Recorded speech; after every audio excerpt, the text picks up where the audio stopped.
Now, just before class ended on Tuesday, do you guys remember we just sort of barely started Chapter 5, of which, right, Chapter 5 is the last exam that is included on the upcoming first midterm. Now, I'd like to, obviously, go back and continue working on that. So, Chapter 5 is capacity and weighting. Whoops. Of which, let's talk about some strategies. Before we talk about something that is another nice, I think, feature of the first exam is that it does naturally draw in things, at least a few things that you have heard before or tried before, including break-even analysis. We're going to look at it in the context of capacity planning. Working our way up to, now what I'm writing here is anatomy of a line. In that actually at this box, this is when we're going to switch from capacity to weighting, the second, line, weighting in a line, the second half of that. Oh, you can see that now there's a couple teasers, right? As we're talking in real time, the exam's about a week out, and it says something about a very important document that's available. Why don't we first finish up, really simple thought, that we were working on. This is the no page 31. Right, this is where we left it on Tuesday. Now, we were saying, oh, right, there's some certain simple concepts in capacity planning, and there are certain, well, actually, for our purposes, 2 performance measures. And right, you already wrote that down. There's the idea of efficiency, how much output versus the effective capacity versus utilization, which is really similar except versus design. Now, you've got that in front of you on no page 31. I cannot resist because the board's kind of clean. I'm just going to move over here. Because the only thing I want to do, and it really actually is very simple math, I just want to attach some numbers to that before we leave the page. So, what we were talking about classrooms, I thought, all right, when we were motivating the determinants of effective capacity and the idea of design versus effective capacity, we had been talking about NOx 20, which is a big auditorium here on campus, of which I had already quoted because, I can look this up online, that its design capacity is 454 seats, of which we had already talked about on Tuesday, so this is a review that as an instructor I know that you don't necessarily plan on being able to sit 454 people down, at least not comfortably, for a couple different reasons that we call determinants of effective capacity. And generally my rule of thumb is since, this is a little bit of a guess, but from experience, usually with any big auditorium on campus, I knock 3% off of the stated, if you're just wondering where I get these numbers, off the stated capacity, which is to say that I generally never plan for more than 440 people to be able to, sit down comfortably at an event in NOx. Now, an event in NOx, let's suppose in order to just generate some numbers to attach to these ratios, that we, MGO302, we're going to have a rally, like a big town hall meeting. I looked up online, and actually you also have this information in that spreadsheet time series, if you are interested in the forecasting contest, that right now, MGO302 boasts 570 participants, right? Which means that NOx 20 is not going to be of adequate capacity in any sense for our town hall meeting. And actually, if it's going to be on North Campus, we're kind of out of luck because unless we go to the basketball arena or something like that, none of our auditoriums will comfortably seat that many people. So as a compromise, we said, well, this would be kind of awkward, but maybe we can all run back and forth between the rooms or get them linked up via video. Let's grab NOx 104, and I know that most people here in this room are very familiar with this. This is another room that's adjacent it, essentially, in the same building. And the design capacity, we're always told, is 222 seats in the likes of NOx 104, of which, my rule of thumb, I'd say, but especially at the end of the day, like we're going to have this meeting in the evening, then I'd only count on 215 seats. So what we have here is then essentially a combined system in which if I have room reservations for these 2 rooms, there is theoretically how many people I can host, and there is reasonably the absolute maximum that I would expect to on any given evening here on campus. Now, I get room reservations for MGO302. This is actually very popular property on campus. All of the various schools on campus vie for the use of these auditorium spaces. So if I get a room reservation for these 2 spaces, the central scheduling might question my use of the space. That is to say, right, am I justified in asking for these 2 spaces? What is the efficiency of my use going to be, or versus what is the utilization? Those 2 ratios. Right. Just to fill out those 2 ratios, if they were questioning our use of the space for a big town hall meeting, we'd like to say, you know, how efficient we were in the use, of which we would say, well, we had 570 people that needed to get together, and we would pick the effective capacity because we know that's what you can reasonably expect. And so on my calculator, that comes out to like 0.87, basically 87%. You'd say, yeah, okay. That was the efficiency of that particular use. That is your efficiency at that output level, so to speak, if output was having a meeting. You're being that efficient. That's just the language that we attach to it. 87% efficient. Sounds pretty good. Now, utilization, and we already talked about this on Tuesday, is very similar, but it's more of a financial measure. It's more closely related to the idea for your finance majors of return on assets. And that is to say, well, you're going to host 570 people, right? And we paid to construct 673 or 676 seats. That's the investment. So how good a use are you making of the overall investment? So actually, this isn't going to come out too terribly different.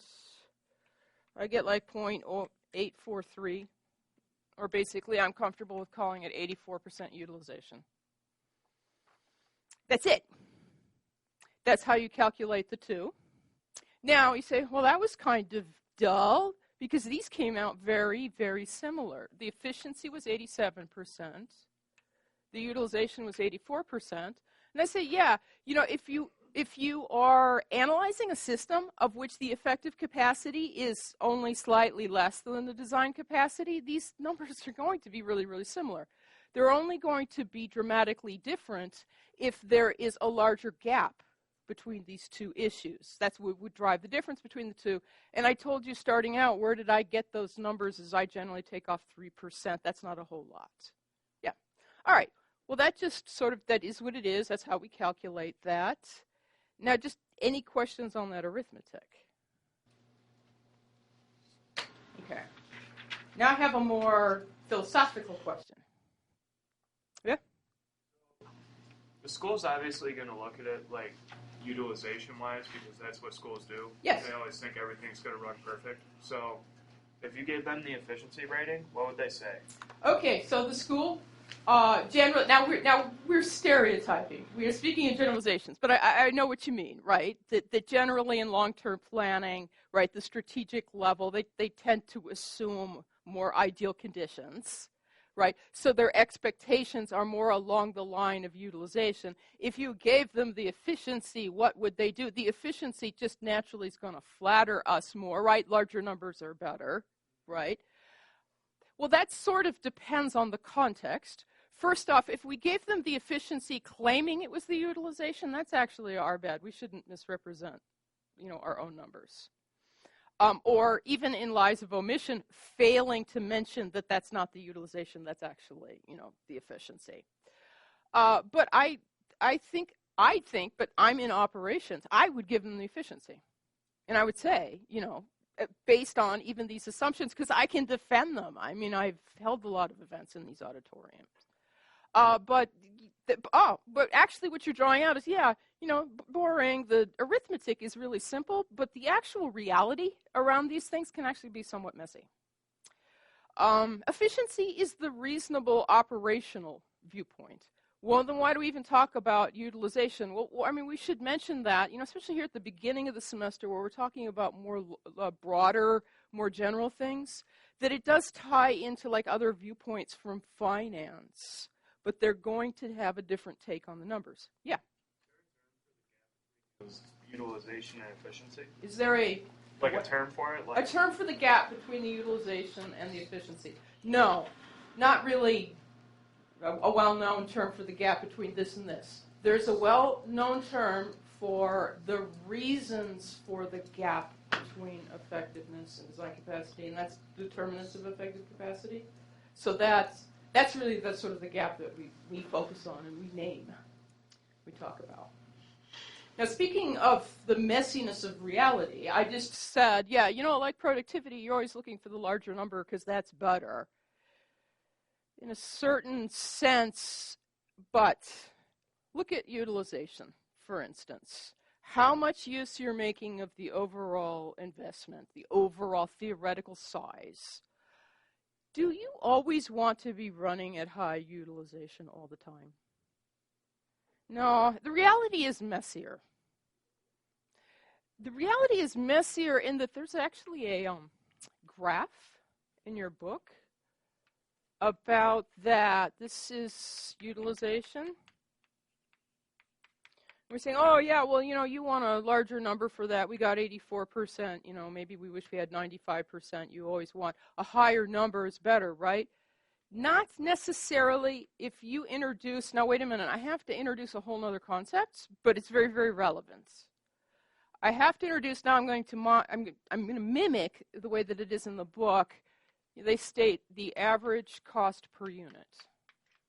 You say, what? Per unit? Unit of what? Unit of whatever the capacity is providing. You say, oh, all right. Now, here, there's no law in physics that says that this always happens, but we see this over and over again. You have a large facility, like Knox 20, okay? If you have very low utilization of it, it's true. We have to amortize that facility. You're going to have relatively high cost per unit. You're paying to maintain a very large facility, but let's say you're consistently seating classes of 15 in it. Just picture that in a large auditorium. You still have to care for and heat and light the large auditorium. So your average cost per unit, like for the people who are enjoying the auditorium, is going to be rather high. The more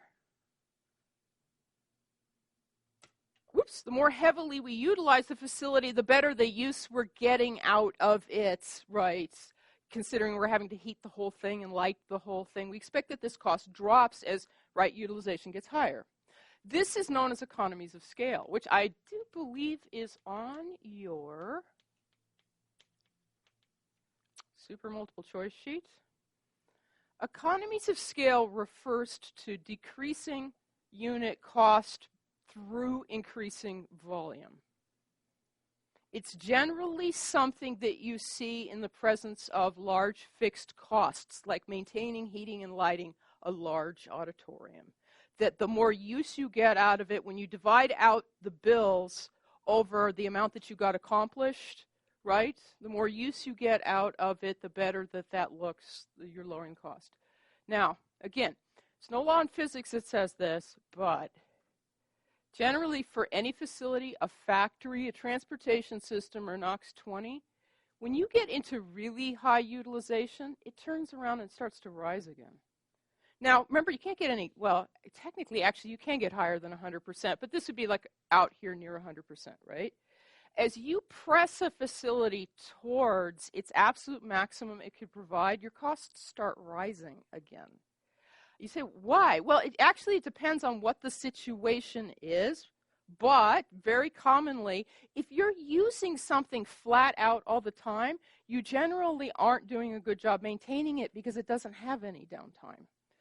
That's actually, I was hinting at part of the problem with our auditoriums is they're so heavily used during the daytime, there isn't any time to clean them in the meantime, considering a couple thousand people were rotated through them.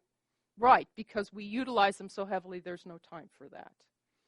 The larger that facilities get and the more volume that you put through facilities, at the very, very high levels of utilization is where you start to have trouble with congestion, where you start to have trouble with mistakes, where you don't have any room for error, right? Because there's nothing to spare, so to speak. This is known as diseconomies of scale.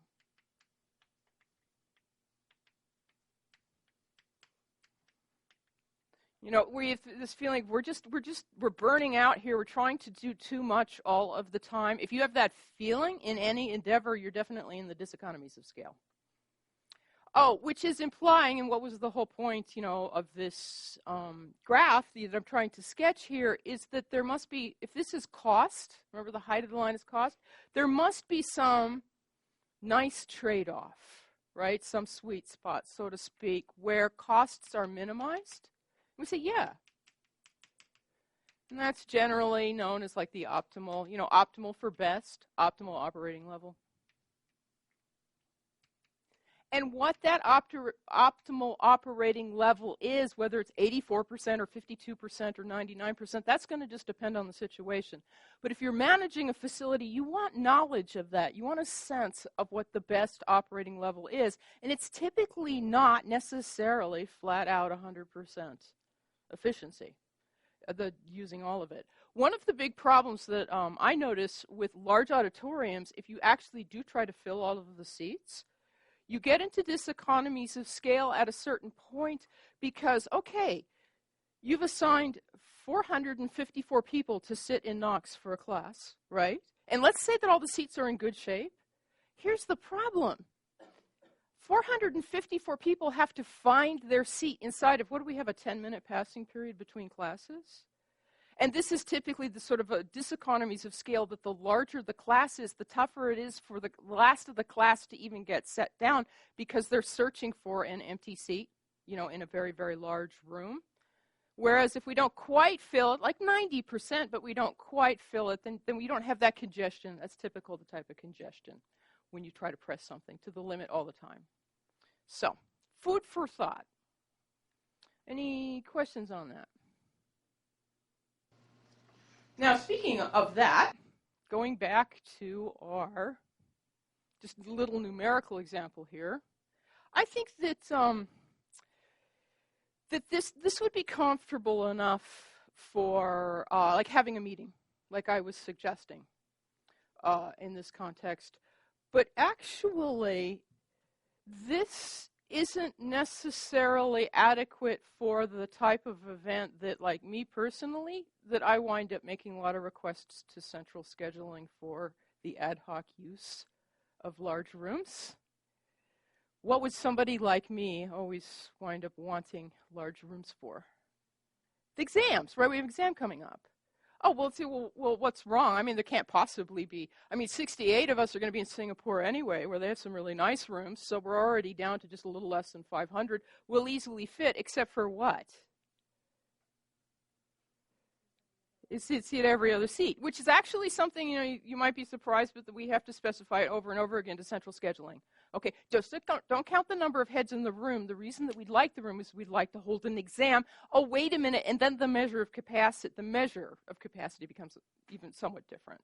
Yes, that's actually why, as long as we're talking about Knox 20, Knox 104, this is a little bit of like a side journey, but you know what?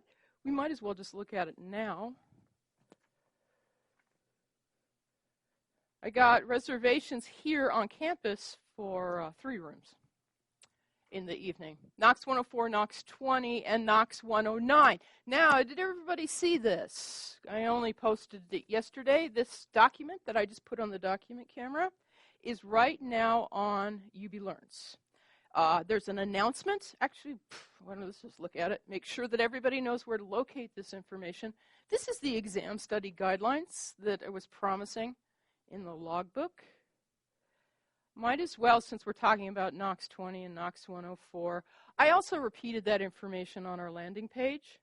Oh, speaking of that, just because we're looking at it. I added some extra office hours here in Buffalo for the week of the exam. So if you can't make it by our usual office hours on Thursday afternoon, I'll also be in Wednesday and also be in on Friday. Anytime it's getting near a deadline, even if you don't use it for anything else, you might want to click on the class calendar if you're wondering that you need to see me, because if I have put in extra office hours, I'll put them here also. So whatever day it is, you might want to just look. Maybe I'm actually going to be down in the Learning Center. Oh, yeah.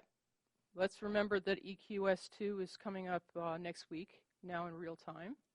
Now this document is right here at the top of the document section now.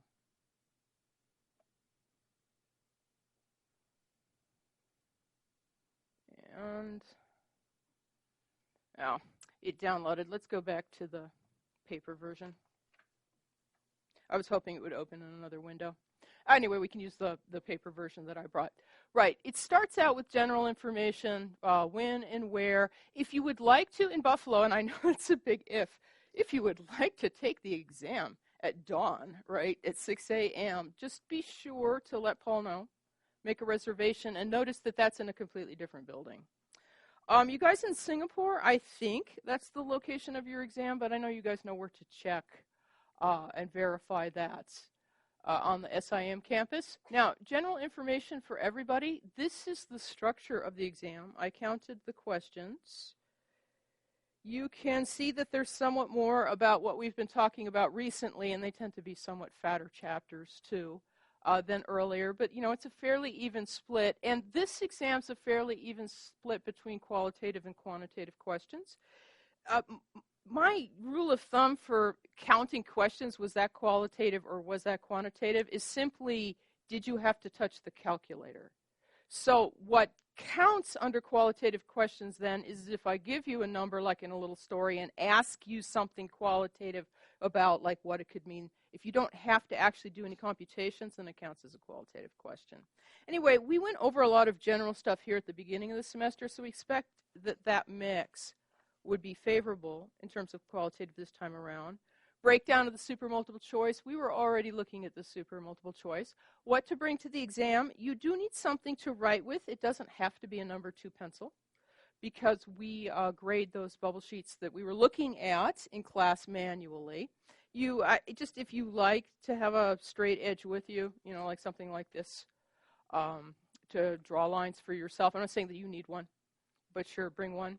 That's all that you need. Everything else we will provide. Now, first off, you don't need to bring a calculator. And if you do, well, that's okay, but you're going to have to put it away. We will provide a calculator for you. Also, it says what not to bring. Don't bring your phone. Oh, yes, like anybody's going to part with their phone. Actually, I was reading that physicians are now hypothesizing that we would all be more efficient in our own endeavors if we regularly took a digital detox, is now what they're starting to call it. Like you regularly took a 2 or 3 hour break from electronic devices. Well, anyway, I guess what I'm trying to do is, so think of our exam as an opportunity to start this healthy practice. Now, if you can't part with your phone and or smartwatch, that is to say any device that can contact the outside world, okay, sure. Now, you want to make sure that you are safe from an automatic 20-point penalty of being able to see an electronic device that can contact the outside world. This is, please read this, a series of suggestions. Now, in Singapore, I know you guys are laughing, you're rolling on the floor, because they have professional crews that stage exams, and they don't put up like with any of this at all. They're like, "Oh my God, what are you guys doing in Buffalo?" Okay, it's a little bit more informal here. Okay, your phone, you could put it in your backpack. That's fine. Just make sure you can't see it. It's saying you could put it in your coat. Coat, you cannot be wearing your coat. But sure, put your coat over the back of the chair. That's fine, as long as you can't see the phone, and we'll remind you before the exam, in case you just forget about this. If you can see the phone in the pocket looking down, then just turn the coat inside out. A lot of times that works then nobody can see it. Otherwise, if these things don't work, you didn't bring something to enclose the phone in, well, then as a last resort, but the reason that I'm bringing this up now is so that you don't have to resort to this, then you'll need to place it face down on the floor at your feet. And that's a terrible place for one's electronic valuables. It is too easy to forget and accidentally kick it or something like that. So we actually don't want you to have to resort to that. So think now how you're going to do without for just a mere 2 hours. Contact with the outside world. You don't need scrap paper, is what it's saying. We'll provide scrap paper. You don't need a dictionary. We will provide a dictionary here and in Singapore. In each room, there'll be a copy of the Merriam-Webster English Dictionary, of which anybody is free to use. Now, wait a minute. This document has a whole other section about the dictionary, and I invite you this first time for this first exam to read that section. It essentially says, sure, use the dictionary. Keep in mind that the dictionary has, general conversational definitions. They're not necessarily the same thing as the clinical operational definitions, so it could lead you astray if you're trying to look up super multiple choice words. And also, it's still, you don't get extra time for the dictionary. You don't get to take the dictionary with you, but if there's a word that you're just, like inevitable. There's this word, and I forgot. I don't know what inevitable means. Just copy down inevitable. Go down to the front and ask to use the dictionary. Look it up. Clear that up for yourself. Okay, so there'll be a dictionary there. What else? Because this is a multi-page document. There is, and I expect this to only be of interest the first time around for our first exam, there is several pages of advice about preparation. I invite you to read it. I broke it under quantitative versus qualitative. For quantitative, something with numbers in it, first study the problem in class. Next, look at the equivalent problem in the book. Generally, problems in class have a counterpart in the book under the in chapter scenarios. We were working with tennis balls. This is a different one. It's working with dashboard installations in cars, but that is it's not shown up real well under the camera, but that's one of those relationship matrices. Look at that one. See if you can relate that one to the one that we did in class. And I'm sorry, like in the case of productivity, I got lazy and I just took the one from the book.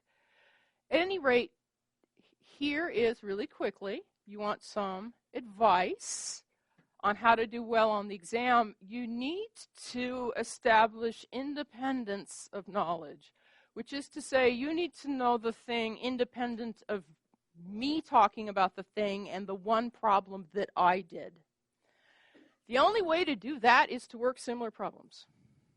If you really want to make sure that you're ready, you should work similar problems, that's why I kept nagging you. There's those little bump outs in the notes that this problem here is similar to like these ones in the book. So then branch out to those. Now, just here at the beginning of the semester, and then I won't ever bug you about it again, my advice, the key to doing really well on an exam, you find similar problems. Notice that the answers are all in the appendix. Work the problem yourself. Work it cold, whether it's these little short ones here, minute answer, whether it's a big scenario. Oh, doesn't that look familiar? Links lumber. These are all drawn from the same body of writing, so to speak. Work the problem first. See if you can get the answer. If you can get the answer, that's good. You go on to another problem. If you can't get the answer, you get stuck or you get a different answer, then ask me. Come to office hours. We'll look at why you were stuck, and we'll fix that, and then that won't happen on the exam. But if you don't do that in advance, we don't know what to fix, and so we'll never know if you're ready. Now, if you are running out of time and or it's not convenient to see or otherwise, contact me as a fallback. And it says this in the book.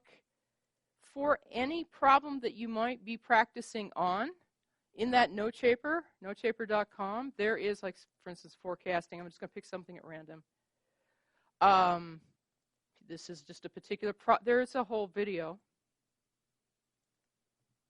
Kind of skeleton note style, in which a tutor, and yes, you know, don't OD on me. A lot of them are me, but not all of them. Explains exactly how to do it. Okay, I'll only mention this once, and then I won't bug you guys ever again about this.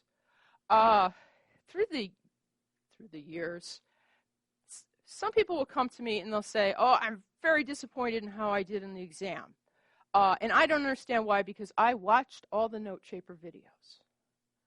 And I think, "Oh goodness, that must have been grim." Because these aren't actually designed to just, like, be watched. I mean, they're going to be rather dull in that sense. Their best use, like the most efficient use of your time, if you want to earn lots of points on the exam, is work the problem cold. And you say, "Yeah, but I'm looking at it and I just don't even feel good about it. I'm not even really sure how to start." Good. Start it. Try to get the answer. Get yourself stuck. Then go find out why. Find out why it was you couldn't get past this step, or why is it that you're getting this answer and it says in the back of the book that it's this other answer. You go, "Oh man, I'm supposed to take the square root." Yes, you won't do that on the exam. So you provoke that mistake, and then you'll remember that, and you won't do that on the exam. If you just watch the videos, I mean, I'm not saying that it's an absolute waste of time. I'm saying it'll be really boring, and I don't think it's a really good use of your time. I don't think that you're getting, like, a lot of it in. That's all. Okay? That's just my observation. Now, going back to that document.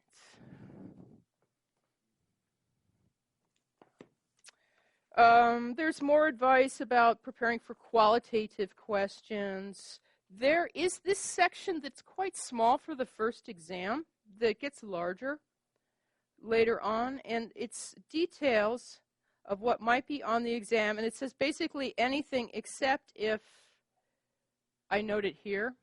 For instance, there's a section at the back of Chapter 1 where it's talking about job titles and professional organization. I didn't write any questions about that. Okay, so you can find that here.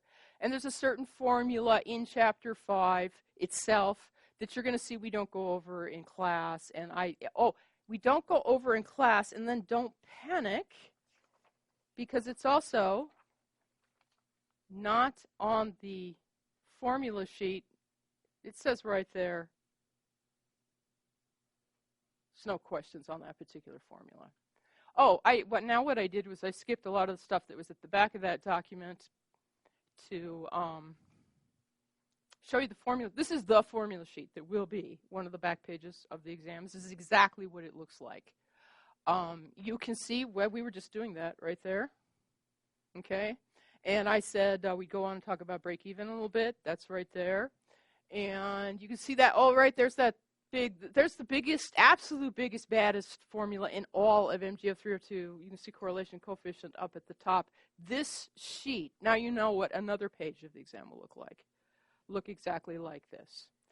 There's a little word of warning down at the bottom to not try to overread the sheet. It doesn't, just because something's here doesn't necessarily mean there's a question that you use it. And just because something you construe as a formula isn't here, unless I said something in that section about the details, okay, it's not safe to assume that it doesn't apply to the exam.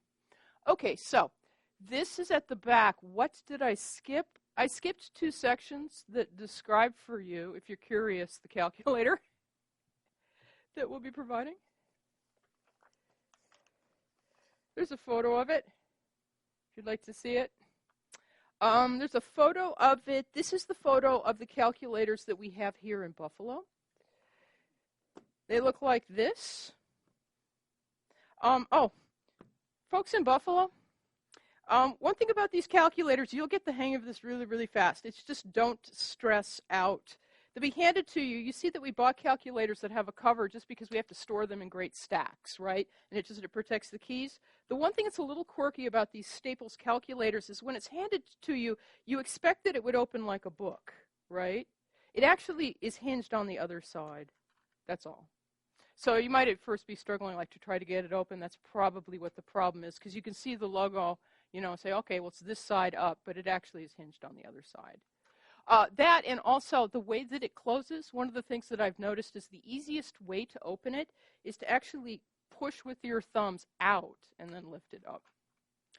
In Singapore, I'm sorry, you guys, I don't have a picture of the calculators that they have, except that it is the exact same format. I think it's Citizen brand, though, is the actual brand name of the calculator. Here is also, after this page, the other page talking about the dictionary and whatnot. So, most of this information will be old news by the time we get to the second exam, let alone the third exam. But you do have a 6-page document right now that you should, just for yourself to be the most confident and to do the best, familiarize yourself with the contents of it right now. So that was just a quick rundown. Any questions? That make any sense? Okay, we got a week. Well, loads of time.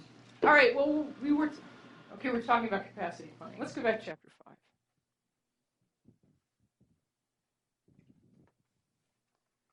Let's go back to chapter 5 on. We're done with that. Oh, yeah, it says economies, just economies of scale down there.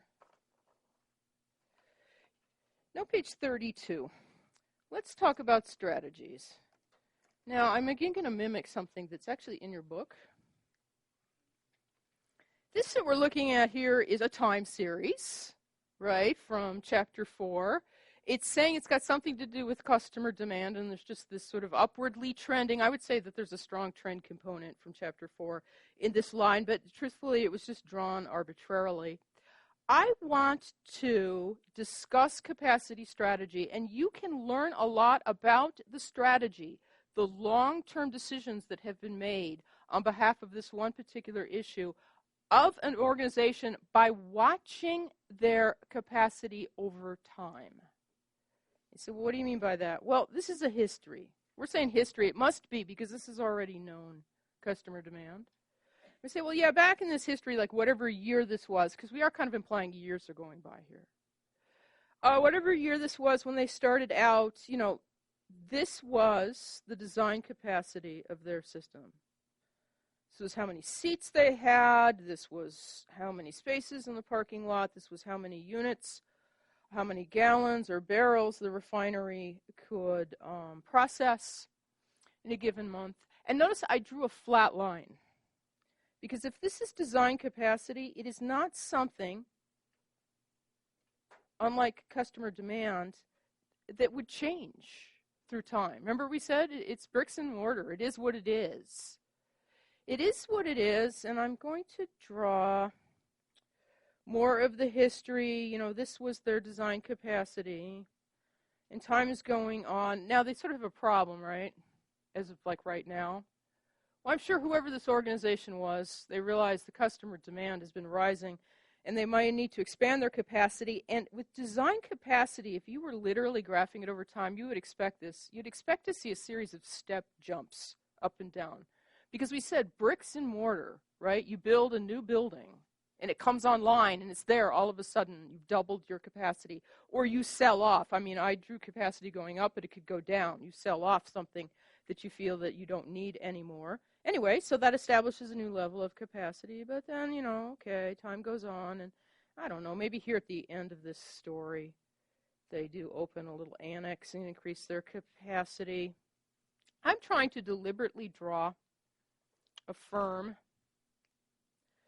that is following, not perfectly, but fairly dramatically, a certain strategy when it comes to deciding when to spend on capacity. You see what I highlighted? Not every mismatch between just the design capacity I sketched and what was already on the paper.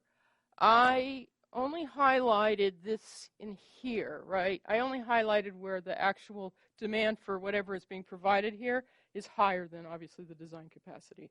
Because I was trying to punch or visually pull out, what is that? That has an interpretation. Like during this time period, this is a thing.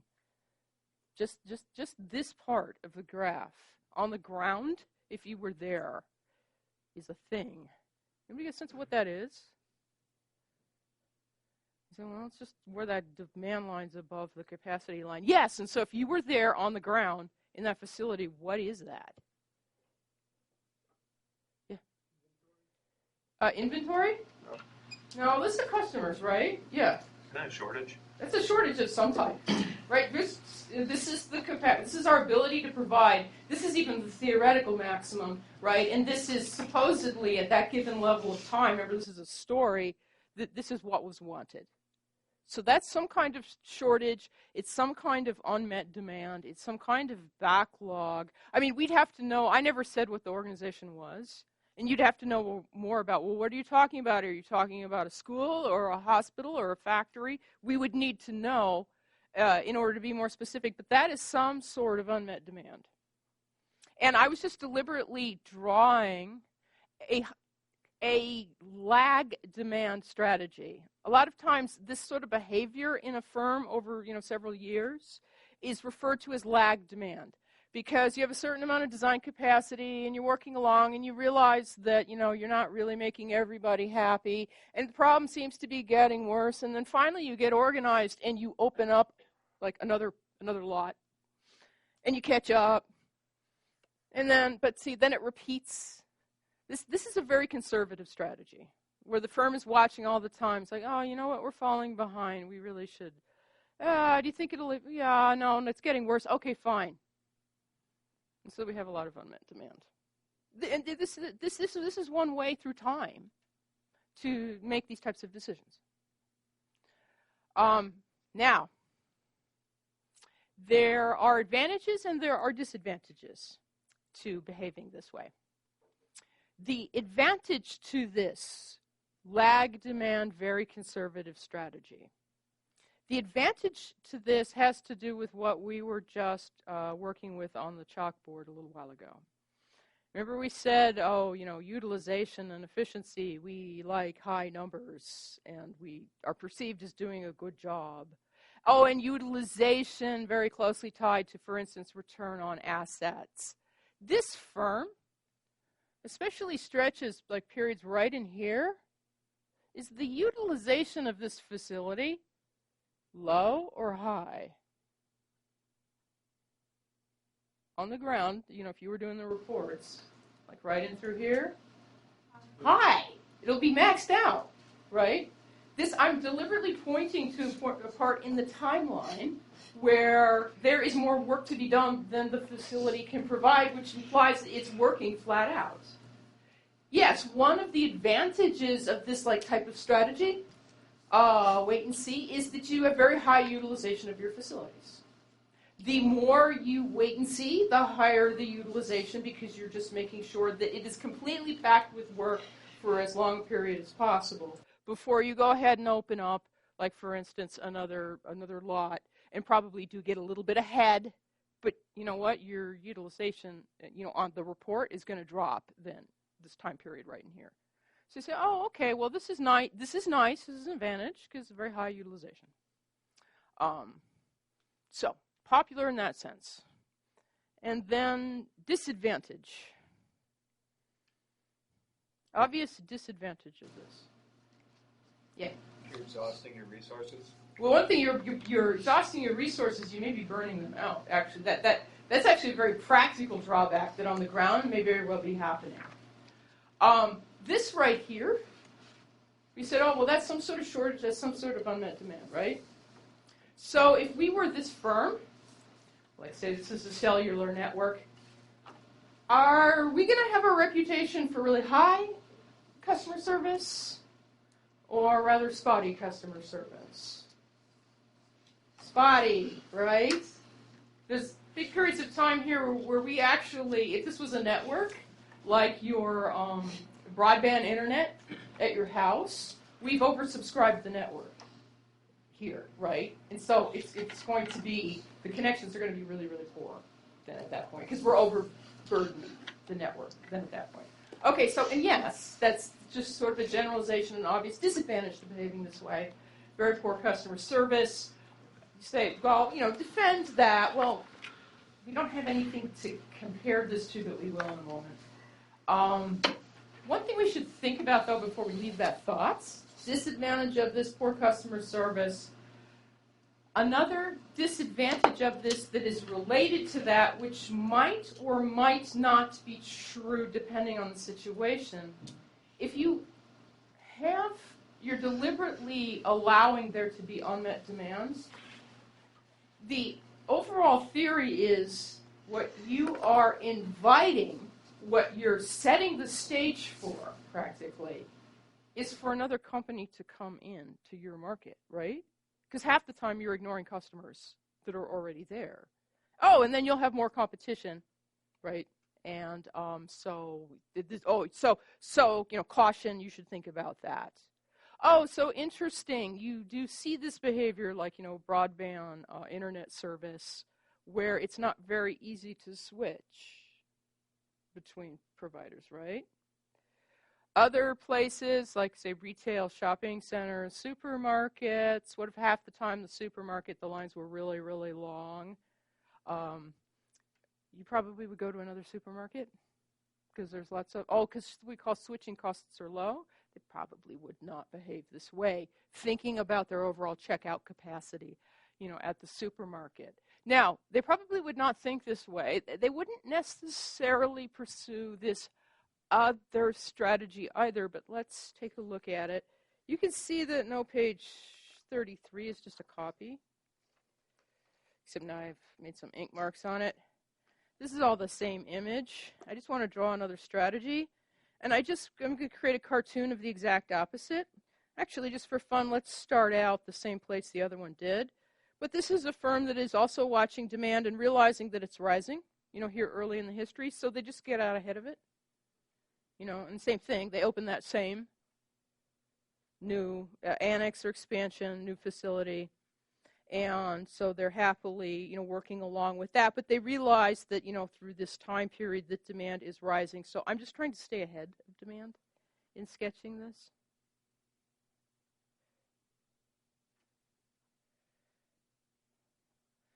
Not surprisingly, this is often referred to as a lead demand. You're trying to stay ahead of it in your capacity expansions. And likewise, I'm trying to make the gap between the two kind of stand out. That's the design capacity. So this is a different organization. They kind of had a different attitude towards the idea of capacity decisions over time. Lead demand. Oh, known as a very, we said the other, wait a minute. These two things are mirror images of each other. Because we said the other one, lag demand's very kind of conservative. This is known as being very, aggressive in the issue of making capacity decisions. Just go ahead and open up another location before this location that we currently have gets too terribly heavily loaded. Now, this that I colored here in yellow has a name. And again, if you were on the ground at this facility, like say right at this, whatever this time period is right here, this gap right in here is a thing. You'd be able to see it. What is this, just what's in yellow? Anybody have a sense of what that is? If you were actually there? Yeah. It's a surplus. It's a surplus, and we're talking about capacity. So it's going to be a surplus probably in the sense of idleness, where we're not using. Right? Yes. So this is just all surplus idle capacity. We didn't need it, turns out. Remember that we didn't know exactly what customer demand was going to do, but we always stayed ahead of it. Yeah, so generally we always had extra. Sure. That's known as a capacity cushion. I think that might even be a super multiple choice keyword. That's just a very common term for that. If you're maintaining capacity just because you want to stay out ahead of demand, we say, then you're maintaining a capacity cushion, like a pillow. Why? Because like a pillow, it will absorb shocks or sudden jumps in demand. You'll be ready. You've got plenty. All right, so advantages and disadvantages. Actually, if you can remember the advantages and the disadvantages from the page before, these are diametric opposites, right? They're mirror images of each other. The advantages from the page before suggest the disadvantages here, and the disadvantages from the page before suggest the advantages here. We said, the advantages from the page before had to do with, what was it, utilization? Oh, you always get like really high utilization, high ROA. Yeah, here, very poor, right? Most of the time, think about it. If this was actual output and then this was design capacity, what is the utilization going to be? Like 50%? You're going to have poor-looking numbers. Yeah, most of the time you're not using most of your facility. Oh, which implies poorer return on assets, poorer financials. Okay, but it's got to be some advantage. Let's see, the disadvantage last time was mostly around customer service. That's the advantage here. Fleeting demand, right? You should always be at the height of customer service because most of the time you have more than you need to serve the customer well. That was the whole point. Oh, okay. Now, which one of these two should you actually pursue? I'm sketching like two different attitudes towards making capacity decisions over time. Organizations generally don't pursue the two extremes. Except, like in the case of lagging demand and oversubscribing the network, I strongly suspect that my broadband provider at home is doing that, right? So you do see that. Oh, but switching costs are low. The disadvantages to them aren't all that costly, so that makes sense. They tend to trend that way. Here, who behaves like this? Who has vast amounts of idleness around most of the time? Who has like really expensive stuff that if you look most of the time they're not using? Well, it'd have to be something pretty exotic. But there actually are organizations that they're special cases, but they do behave exactly like this. Anybody get a sense of who does behave exactly like this? It's a very special case. Yeah. Maybe a university? University? Oh, I'd love to think that. I'd love to think that, but I think you're being a little bit too kind to us. I think we're kind of like in the middle. Cars?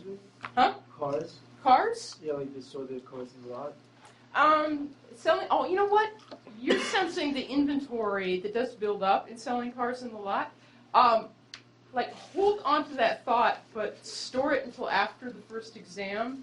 You're sensing something that's very much there, but it's not related to capacity. It's very much related to something that we're going to talk about for like the second exam. So yes, they often have a lot of that. It's actually not for this reason. It sort of breaks down. The thing that I'm looking for is actually really, really specialized. And I know this is not fair because I said no, it's not on any exam. Does anybody remember what I said my research specialty was? Emergency services. Yeah, emergency services look like this, right? Most emergency assets that any municipality is maintaining, that any government is maintaining, if you look, most of the time they're just sitting there, even though they cost millions of dollars. It's the nature of that type of system. They can't predict exactly when the spikes in demand will be, so we just maintain it all Is the time. demand increasing for emergency services? Is demand increasing for emergency services? One would project yes, but only because population is always increasing. So, this is basically proportional to that. Okay. Oh, right. Which you say, well, would you give me like a normal business, like somebody I might work for, like Geico or Ernst & Young? Most businesses are following some kind of compromise between the two, but they're doing the same analysis on their own behalf. They're weighing, on the one hand, the cost of not having enough. The cost of not having enough in an emergency could be somebody's life, versus the cost of having extra, like just being wasteful. We just have all this stuff sitting around. Oh, the cost in the case of emergency services compared to somebody's life, we don't mind it so much. We would mind that in a commercial firm. We say, you know what, maybe we really need to trim down the fleet size so we get better return on the system. And that is going to draw for any one given organization, whatever their compromise was. They're just weighing those two costs against each other. Any questions on that? We're just talking in words, just generalizations, about making capacity decisions. Okay, then let's add a few numbers. And the happy thing is that we'll bring in something that is very often used in capacity planning, which is why it is introduced here, but I know you have worked with that a million times before, break-even analysis. First off, before we even touch like the graph or anything like that on that page, you know this. What does it mean to break even?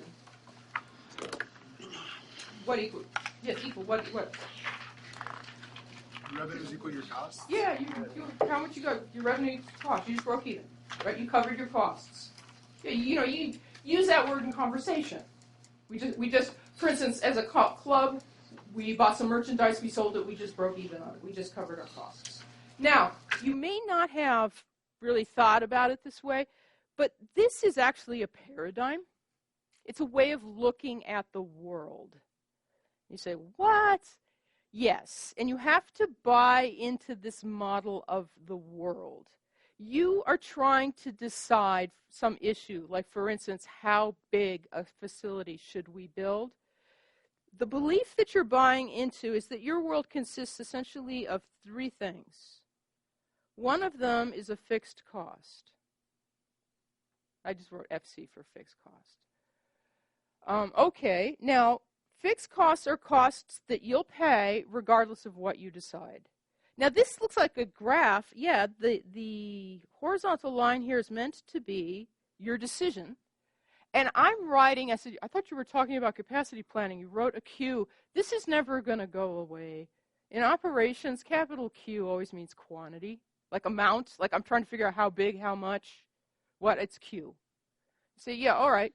So, for instance, I'm trying to figure out how much, how big a facility to dedicate to this. There'll be some costs. We believe that it doesn't matter what you decide.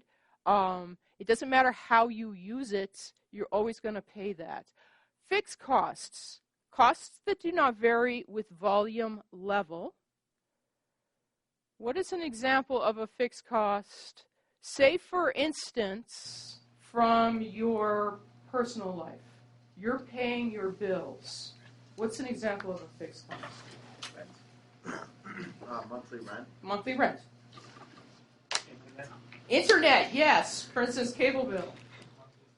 Monthly phone bill, typically, right? We're just trying to evoke costs that it doesn't matter how you used those services, including the apartment that you rent, you still have to pay it, right?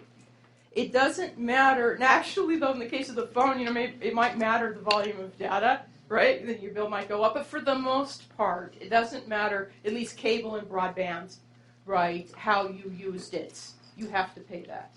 As opposed to, now wait a minute, what's a good example from like paying your bills of a variable cost? That is to say, the more you use it, the more you pay. The more you do, the more you pay. The more you produce, the more you pay. Yeah? Food. Yeah, okay. One would think with food that we would never want to like exactly zero out on that, but it's true the more you eat, then the more you would pay. There's something that's a little more linear than that. You rented an apartment. It doesn't matter whether you go on an internship in another country and you're not there, you still have to pay the rent. You would expect, though, if you left the apartment, you didn't sublet it, that there's another bill that at least will be rather low. Yeah? Electricity. Your electricity, utilities. Now, you say, all right, well, fine, you're talking about my personal life. I thought this was a business class. Most businesses have these equivalents. Their fixed costs, when they're trying to make these chunky decisions about whether to invest in something, usually are related to property. It's the equivalent of your rents. Even if they're not going to rent this facility, at least there's a mortgage payment on it, and it doesn't matter how they use the facility, they still have to pay it. Things that are typically variables, again, like utilities. And if food, what is the commercial equivalent of that to a business is materials. Yeah, okay, the stuff that they need. All right, now, this way of looking at things is that you don't care about one or the other of these things in particular. You care about both of them, and then you care about making money, right? Now, you care about both of them, so we should add them together.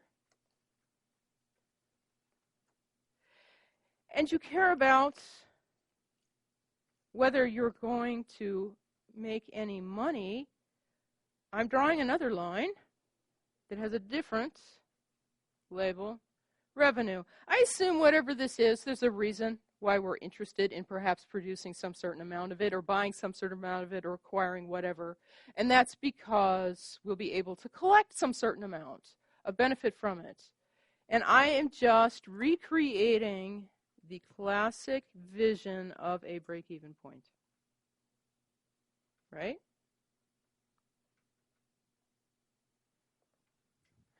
Remember, we haven't done anything yet.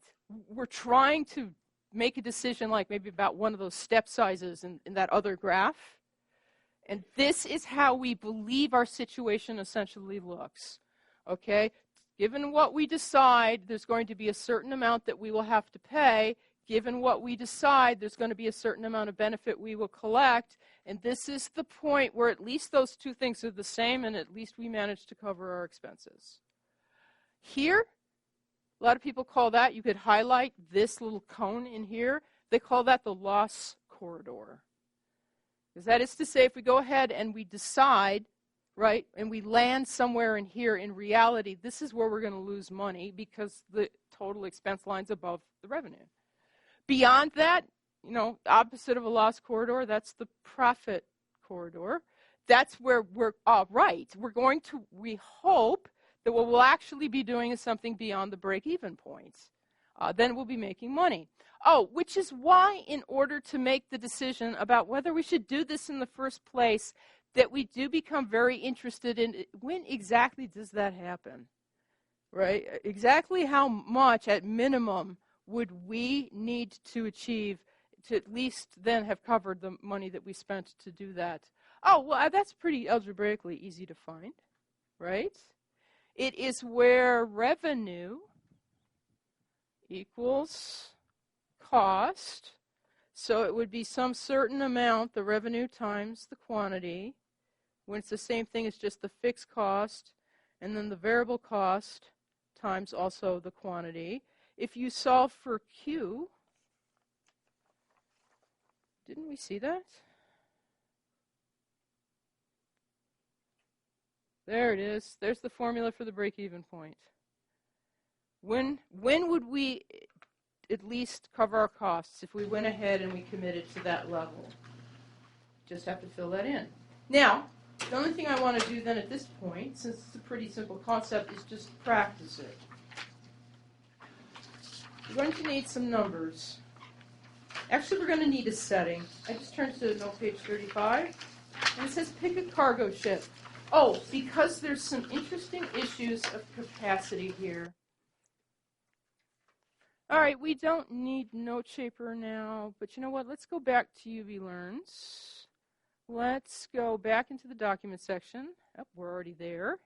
Down to that bottom folder where I stow everything I show you in class.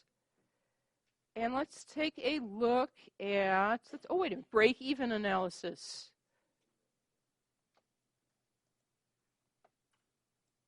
American Steamship.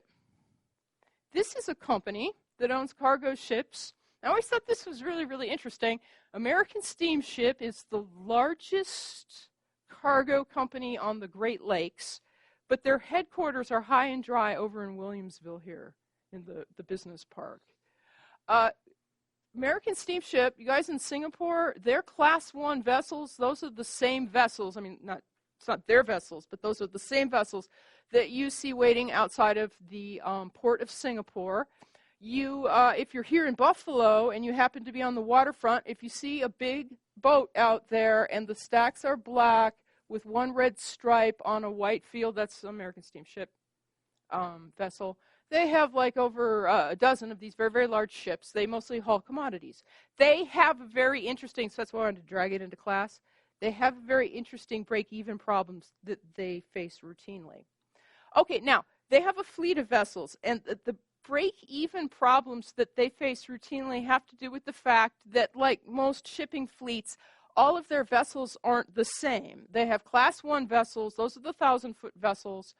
Those are the types of vessels that you most commonly also then see on the ocean. That's where you would see at Port of Singapore.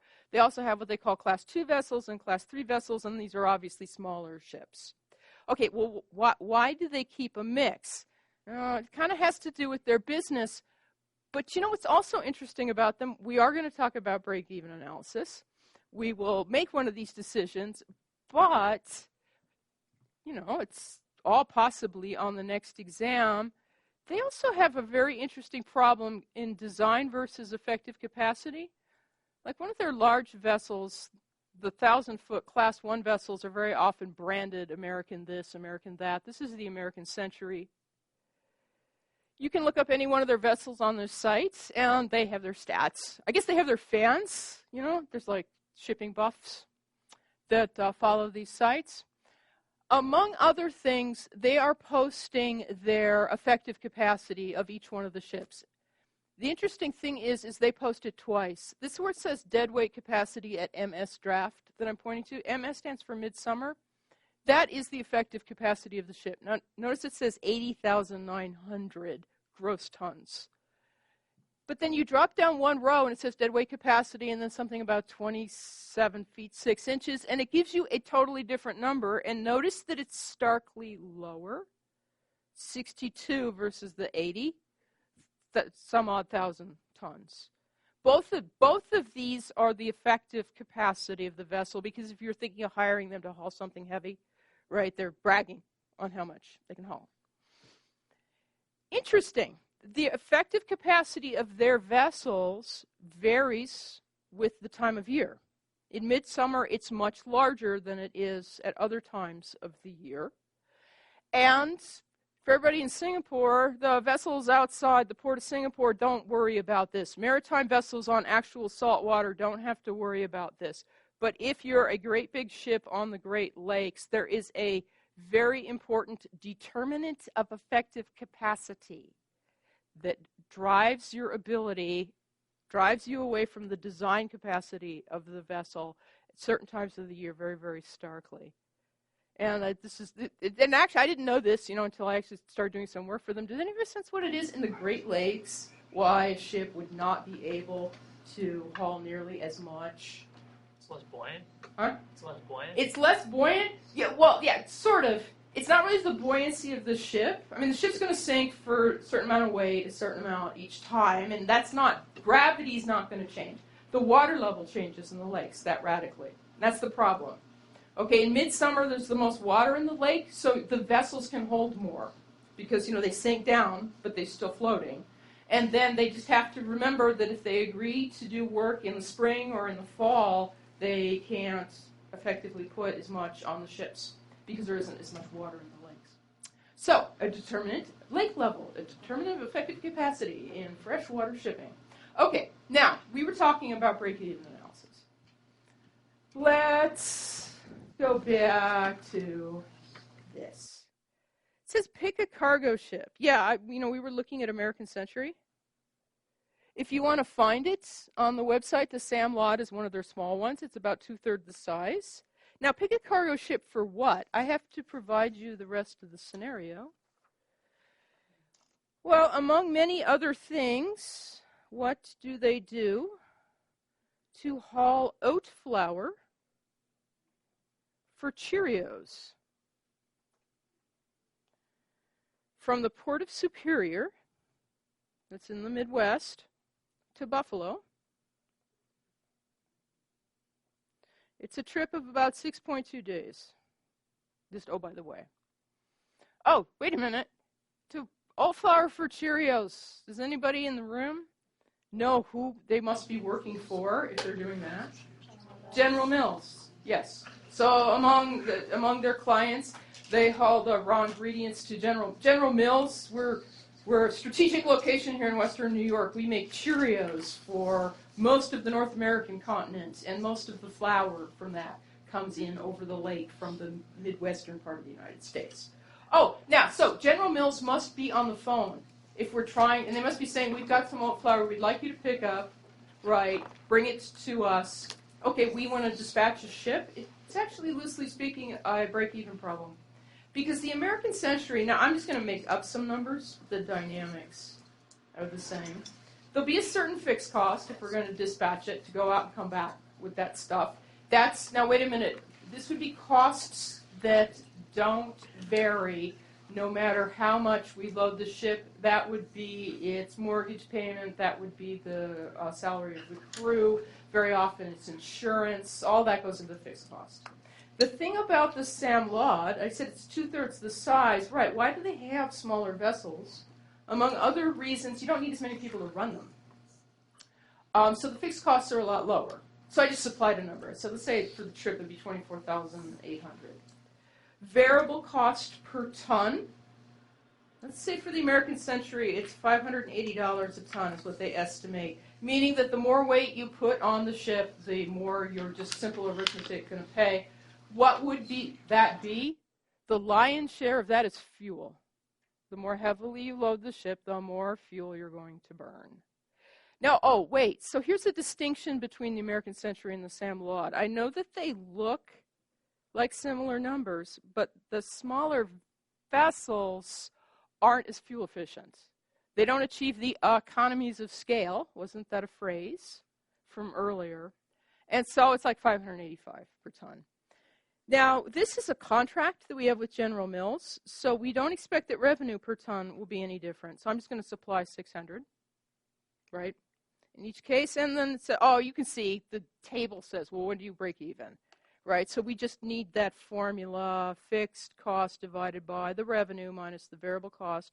That's the fixed cost. That's the revenue. That's the variable cost.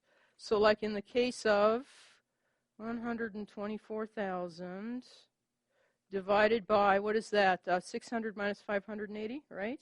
Divided by 20. You say, all right, well, the break-even for the American Century would be 6,200 tons. And then for the Sam Laud, same computation, 24,800 divided by, no, wait a minute, 600 minus 580 is 15, sometimes known as the contribution per unit. I get something considerably smaller, like 1,653.3 some odd. Between 1,653 and 1,654 tons would be the break-even to cover the costs of sending the little Sam Laud. Oh, yeah, and that's just, that's the break-even formula. Those are the break-even points. Which one of these two vessels should we send?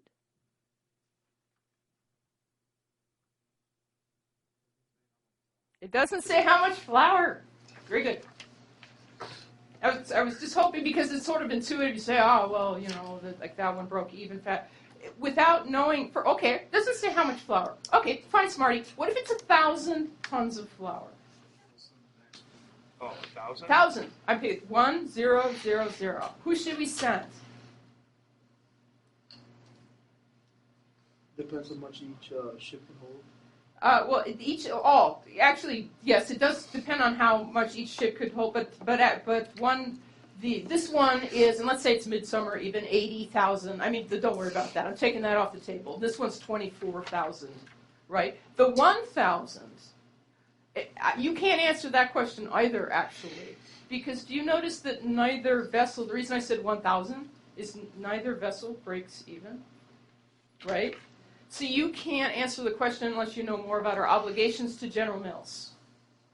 Because do we have to pick it up, or could we decline this? Because if we could decline it, I would decline it. We can't, at 1,000, that is nothing. We can't make money sending a ship for just 1,000 tons, right?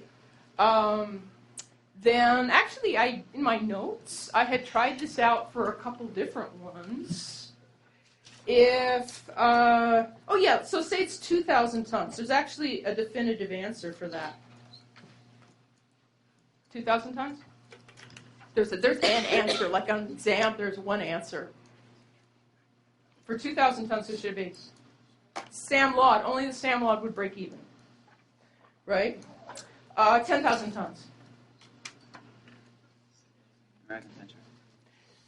Where our mind steers us to the American Century, right? Because we're up in its sort of zone. We'd better price it. Just because something breaks even, if there's a choice, it doesn't necessarily make it the best choice. It just means it's an option. So with the, you say, well, okay, well then, if I was supposed to decide and I was told 10,000 tons, what is it that I'm supposed to do? Well, both of them would cover their costs. We know that. But you better price it. And that's just common sense. Just figure out how much it would cost in each case. I did the scratch work for that, and I got that if it's, we're talking about 10,000 tons, that you still would want to send the SAM log. Yeah. Is it possible, once you start getting to a diseconomies of scale, to go back over your break-even again?